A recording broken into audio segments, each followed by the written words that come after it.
Pasien seorang perempuan berusia 23 tahun mengidap diagnosa HIV. Pada saat ini sudah 3 tahun pasien mengidap HIV. Pada tahun pertama, Natasha tidak percaya dengan apa yang menimpanya. Tetapi ketika ia melihat masalah yang cukup kelam, pasien merasa kalau penyakitnya merupakan hasil dari perilaku yang Natasha lakukan. Saat Natasha masih duduk di bangku SMA, dia adalah anak yang baik. Tetapi terjadi suatu permasalahan di dalam keluarganya di mana orang tua pasien hampir bertengkar.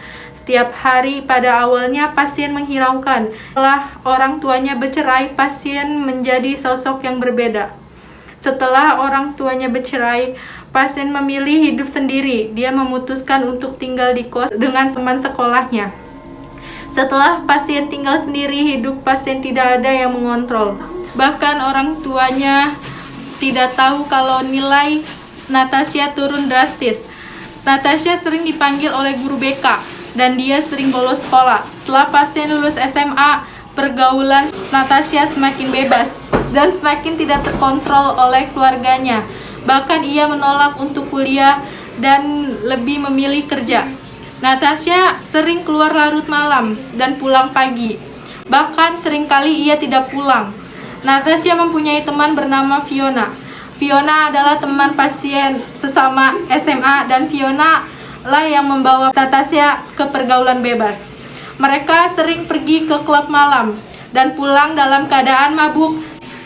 Tidak hanya itu, mereka juga sering melakukan hubungan seksual dengan banyak lelaki yang mereka temui di klub malam. Bahkan seringkali mereka melakukan hubungan seksual tanpa pengalaman dan tidak memikirkan apa konsekuensinya yang mereka tanggung. Sering waktu Natasha seringkali jatuh sakit, semakin lama kondisi Natasha semakin parah sampai masuk rumah sakit dan dirawat. Natasha diperiksa oleh dokter dan melakukan serangkaian tes dan hasilnya Natasha didiagnosa pengidap HIV/AIDS. Assalamualaikum. Syah, kamu kenapa? Dan aku panas karena tadi malam aku demam, diare juga. Barusan aku muntah. Ya udah yuk kita ke rumah sakit yuk. Assalamualaikum. Waalaikumsalam. Oke, perkenalkan saya Suster Lani. Coba mbaknya sebutkan nama dan tempat tanggal lahirnya. Nama saya Anastasia, ini teman saya Sus. Oke, umurnya berapa sekarang Mbak Natasha? 23 tahun. Boleh tahu keluhannya apa aja Mbak Natasha? Badan saya lemas Sus. Sejak tadi malam saya demam, disertai diare dan pusing sama mual. Oke, sudah berapa lama mengalami gejala seperti ini? Baru-baru ini sih Sus, tapi belakangan ini saya sering kelelahan. Oh gitu. Sebelumnya Mbak Natasha apakah memiliki riwayat penyakit tertentu? 3 tahun yang lalu saya didiagnosa positif HIV. Apakah Mbak Natasha mengalami penurunan berat badan? Dulu berat badan saya 50 kg Sus, sekarang akhir-akhir ini jadi turun jadi 40 kg. Oke, apakah Mbak Natasha sudah menikah? Belum Sus. Sudah pernah melakukan hubungan seksual? Jadi gini Sus, dulu saya aktif dalam melakukan hubungan seksual karena pergaulan saya terlalu bebas. Oke, pada saat melakukan hubungan seksual, apakah Mbak Natasha menggunakan pengaman? Tidak Sus. Ya, saya cek tekanan darahnya dulu ya. Iya Sus.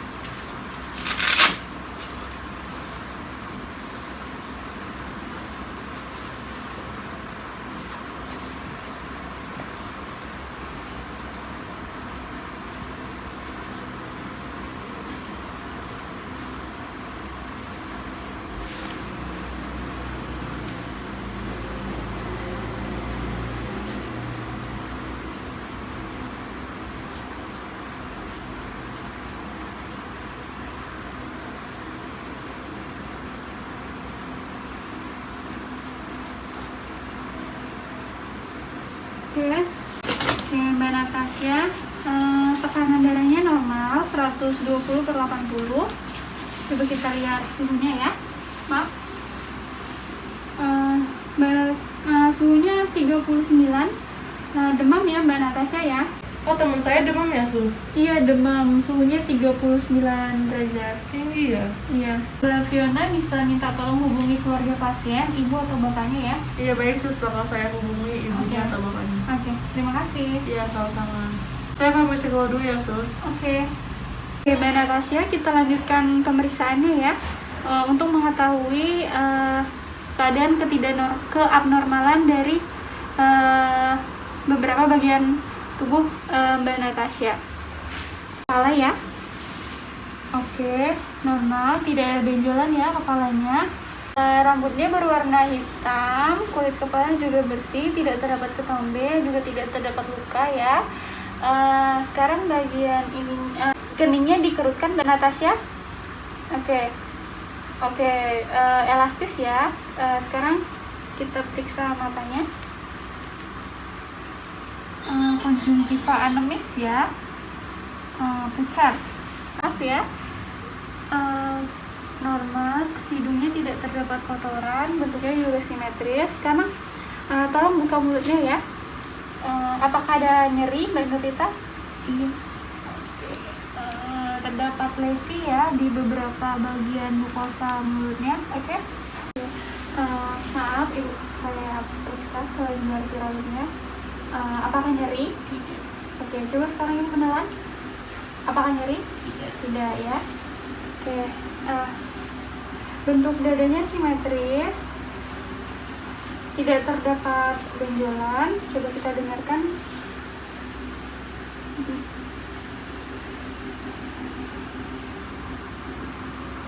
Suara detak jantungnya juga normal ya.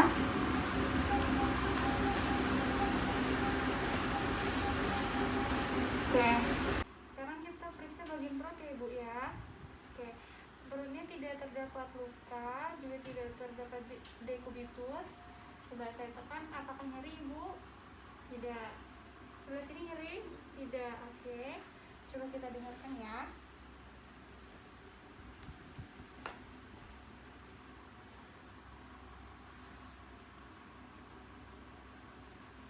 Oke. Normal ya, suara bising-bisingnya normal.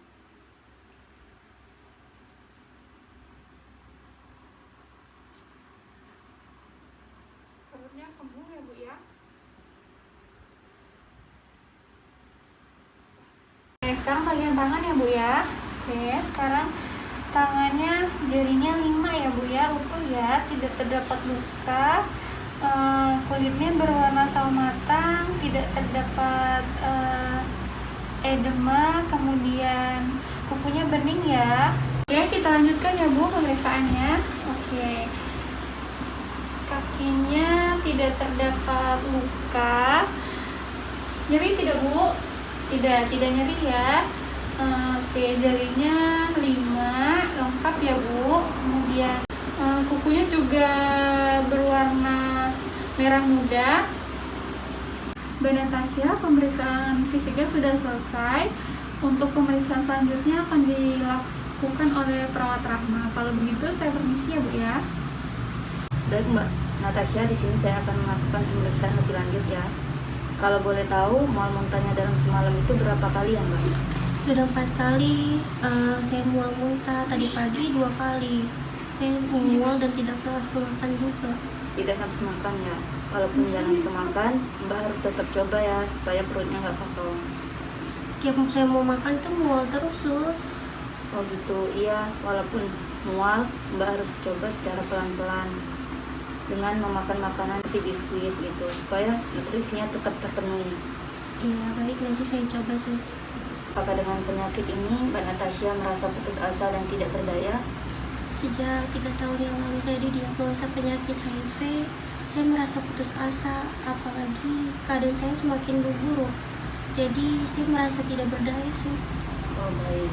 Kalau boleh tahu tingkatan stres Mbak Natasha dari angka 1 sampai 10 itu berapa? Nomor 7, Sus. Oh 7. Kalau pemahaman Mbak tentang penyakit ini seperti apa? Saya takut penyakit HIV saya itu menjadi AIDS karena tanda dan gejalanya itu sama seperti yang saya cari di Google. Permisi sus, anak saya kenapa ya sus? Baik Bu, Ibu tenang dulu ya. Di sini saya akan melakukan pemeriksaan lebih lanjut kepada Mbak Natasha. Saya harap Ibu tetap berada di sini supaya saya melakukan pengkajiannya bisa lebih lanjut. Cepat sembuhin anak saya ya sus. Ya, Ibu bantu doa ya Bu ya. Iya sus. Baik Ibu, harapan Ibu sekarang seperti apa untuk anaknya? Saya berharap semoga anak saya cepat sembuh sus. Oh baik, apakah saya perlu mengundang pemuka agama Bu supaya spiritual anak Ibu terpenuhi? Iya perlu sus untuk menguatkan kondisi saya dan juga anak saya sus. Ya, baik Ibu tenang ya Bu ya, jangan banyak pikiran. Kalau boleh tahu kelahiran anak Ibu di mana ya Bu ya? Di Surabaya sus. Oh di Surabaya. Sebelumnya apakah pernah bermigrasi? Tidak pernah sus. Apakah Mbak Natasha merasa didiskriminasi? Sebelumnya, orang sekitar saya sudah tahu, tapi budaya tempat tinggal saya menganggap bahwa penyakit ini tidak menular, sus. Begitu, baik. Kalau begitu Ibu jangan putus asa ya, dan adik jangan patah semangat. Penularan HIV itu tidak seperti yang dibayangkan oleh masyarakat sekarang. Penularan HIV itu bisa bermacam-macam, bisa melalui jarum suntik, bisa melalui ibu hamil yang sedang terinfeksi HIV dan narkoba. Ya sus, terima kasih ya sus. Ya, Terima kasih. sama-sama. Ya. Action. Baik Bu dan Mbak, sebelum saya pergi, apakah ada yang ingin ditanyakan terlebih dahulu? Iya ada sus. Baik, kalau seperti itu saya pamit ya Bu ya. Ya sus. Cepat sembuh ya. Sus.